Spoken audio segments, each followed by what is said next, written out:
Welcome to PNB mind power channel, a channel to kiss new life. दोस्तों, कल आपका exam है।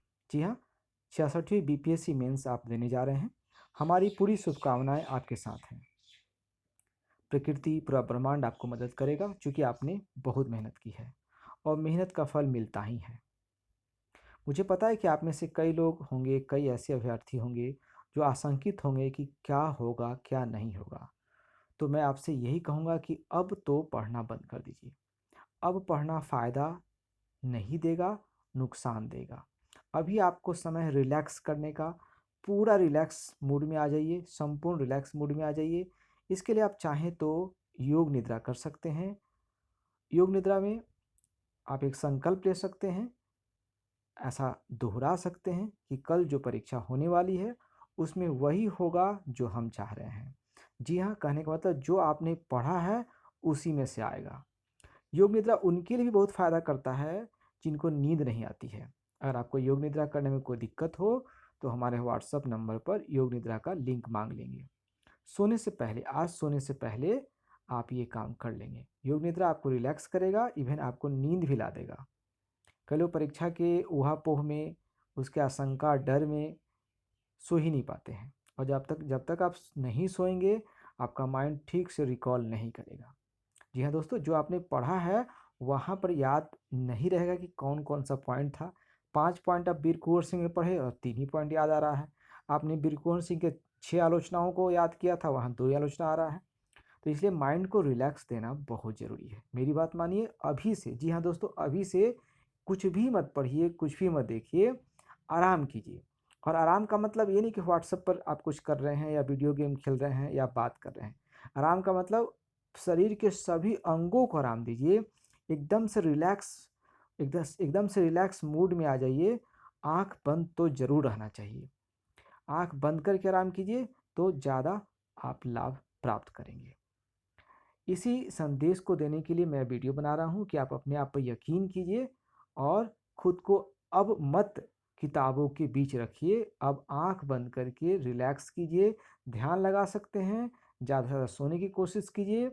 हाँ, आप अपना एडमिट कार्ड ठीक कर सकते हैं, अपना पेन ठीक कर सकते हैं, आधार कार्ड ठीक कर सकते हैं।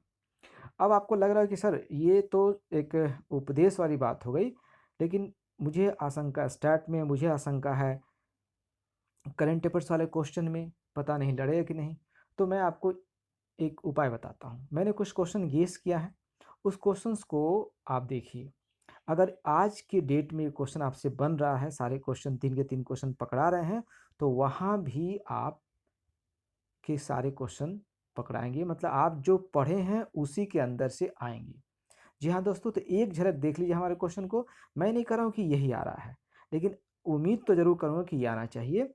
फिर भी आप सिर्फ़ इस मेंटालिटी से देखिए कि इन प्रश्नों को मैं अगर आज बना पा रहा हूँ, तो जो कुछ मैंने पढ़ा है उसी में से कल जीएस पेपर 1 के प्रश्न आ रहे हैं। ऐसा करता हूँ, मैं सबसे पहले करंट अफेयर्स के ही प्रश्न को दिखा देता हूँ, क्योंकि आपकी ज़्यादा आशंकाएँ और ज़्यादा कौतूहल वहीं होता है। ये रहा खंड 2 का, जिसमें करंट अफेयर्स पूछता है। 7th पॉइंट यहाँ पर है, यानी कि पहला क्वेश्चन। म्यांमार में प्रजातंत्र का गला घोटा गया, हालिया घटनाक्रम के संदर्भ में इस कथन की समीक्षा करें।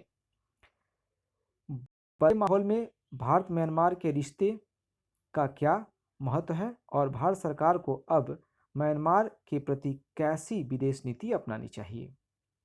दूसरा क्वेश्चन है, मानवाधिकार के संरक्षण में पुलिस की क्या भूमिका है, विस्तारपूर्ण बताएं। पुलिस सुधार के संबंध में नीति आयोग की सिफारिशें क्या हैं, संक्षिप्त में लिखें। नौवां क्वेश्चन है, इंडो पैसिफिक क्षेत्र की अवधारणा क्या है, क्वाड के संदर्भ में विचार करते हुए बताएं कि यह भारत के हितों को किस प्रकार से प्रभावित कर सकता है। 10वां क्वेश्चन है, कोविड महामारी से प्रभावित बच्चों को देखभाल हेतु सरकार की पहल कारगर रही है, क्या आप इससे सहमत हैं। कोविड के तीसरे लहर से बच्चों को बचाने के लिए बिहार सरकार को क्या क्या करना चाहिए।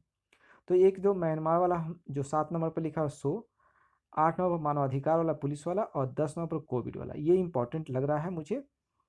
और 11 नंबर पर एक और क्वेश्चन इंपॉर्टेंट है, नई राष्ट्रीय शिक्षा नीति 2020 शिक्षा के क्षेत्र में सकारात्मक परिवर्तन लाने में कितनी कारगर प्रतीत हो रही है? क्या इसके बदौलत भारतीय समाज आने वाले वर्षों में अंदर से इतना मजबूत हो पाएगा ताकि वो विश्व समाज की अगुवाई कर सके? तो ये था करंट अफेयर्स का क्वेश्चन खंड 2 में। अब आपको मैं खंड 1 का भी क्वेश्चन बता देता हूँ, शायद आपकी इच्छा करे। बस बताने का उद्देश्य ये नहीं कर रहा हूँ कि यही लड़ेगा, लेकिन ऐसा ही कुछ होगा और आपको आशंका नहीं करनी होगी। आशंका से आप बचिएगा, क्योंकि आशंका आपको बर्बाद करती है। चलिए देखते हैं खंड 1 क्वेश्चन। 1942 के भारत छोड़ो आंदोलन के दौरान बिहार में जन भागीदारी का वर्णन कीजिए। दूसरा है, बिहारी नेताओं ने राष्ट्रवाद के विकास में महती भूमिका निभाई, कथन की समीक्षा करें। तीसरा है, 19वीं सदी के ब्रिटिशकालीन भारत में समुद्र पारयता पारंगत के क्या कारण थे? बिहार के विशेष संदर्भ में इंडेंचर पत्ती के आलोक में विवेचना कीजिए। और चौथा है, पटना कलम चित्रकला शैली की मुख्य विशेषताओं का परीक्षण कीजिए। वर्तमान में इसकी कई उपयोगिताएं हैं, स्पष्ट कीजिए। और फिर पांचवा क्वेश्चन बता देता हूं आपको। पांचवा क्वेश्चन है, बंगला साहित्य तथा संगीत में रविन्द्रनाथ टैगोर के योगदान का मूल्यांकन कीजिए। छठा, गांधी की रहस्यात्मकता में मौलिक विचारों का दाव पेचों की सहज प्रवृत्ति और लोक चेतना में अनोखी पैठ के साथ अनोखा मेल शामिल है, व्याख्या कीजिए। दोस्तों, इस पर जो प्रश्न आएंगे आपको आशंका नहीं करना है, अभी भी कोविड का असर है और इसलिए क्वेश्चन हार्ड नहीं आएंगे, ठीक है। और करंट अफेयर से करंट अफेयर कर रहे हैं, जो क्वेश्चंस होते हैं प्रीवियस ईयर के, वो क्वेश्चन भी रिपीट होते हैं।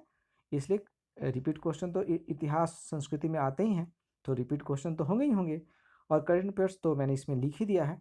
तो मेरा ये कहना है कि अगर ये सारे क्वेश्चन आज की डेट में आप बना रहे हैं तो रिलैक्स रहिए कम से कम, और नहीं भी बना रहे हैं तो चिंता नहीं करना है। यकीन मानिए कि आप जो पढ़े हैं, जितना पढ़े उसी में से आएगा। इसलिए आज आप सोने से पहले संकल्प लीजिए, वादा कीजिए कि पैनिक नहीं रहेंगे, रिलैक्स रहेंगे। और रहा कि स्टैटिस्टिक्स के बारे में, तो अगर आपने अमन सर से स्टैटिस्टिक्स पढ़ा है या किसी भी सर से पढ़ा है तो विश्वास के साथ जाइए और वहाँ पर कूल माइंड से बनाइएगा। एक बात मैं बता देता हूँ स्टार्ट के बारे में, आप एक फिक्स कर लीजिए कि 50 मिनट या 1 घंटा ही सही, 1 घंटा देना है। और उस 1 घंटा देना ही है, इसलिए उसमें 1 घंटा के अंदर पैनिक नहीं होना है। 1 घंटा आप स्टार्ट पर दीजिए, ठीक है। अगर 50 मिनट में करते हैं तो 50 मिनट में ही कीजिए, लेकिन पैनिक नहीं कि स्टार्ट बना रहे हैं तो आपका जो है सेक्शन 1 और 2 छूट रहा है, इस प्रकार के पैनिक नहीं रहेंगे। और स्टार्ट को बनाने के बाद आंख बंद कर लेंगे, एक बार फिर से रीचेक कर लेंगे प्रश्नों को और आंसर को भी चेक कर लेंगे। हो सकता है पॉइंट देने में गलती हो सकता है काटने में गलती हो। और उत्तर, जैसे क का उत्तर लिखे तो बीच में 1 लाइन 2 लाइन छोड़ दीजिएगा ख का आंसर लिखने से पहले, ताकि एग्जामिनर को भी आसानी हो।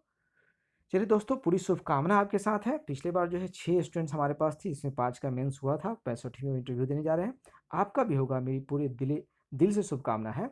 और बस एक मैं आपसे वादा लेना चाहता हूँ कि अब नहीं पढ़ेंगे, अब आप रिलैक्स होंगे, अब आप आराम करेंगे, फ़ोन से कम बात करेंगे और जॉली मूड में रहेंगे। अगर ये क्वेश्चन आज जो मैं दिखा रहा हूँ, अगर आप ये बना पा रहे हैं तो यकीन मानिए कल भी आप वो सारे क्वेश्चन बना पाएंगे जो बीपीएससी कल देने वाली है। शुभकामनाओं के साथ फिर मिलते हैं कल। धन्यवाद। मेरा व्हाट्सअप नंबर डिस्क्रिप्शन बॉक्स में। कुछ चीज़ मांगना हो, कुछ डिमांड हो, कोई समस्या हो माइंड में, कोई प्रॉब्लम हो रहा है, तो मैं माइंड पावर का टीचर हूँ, आप हमसे कांटेक्ट कर सकते हैं। Thank you.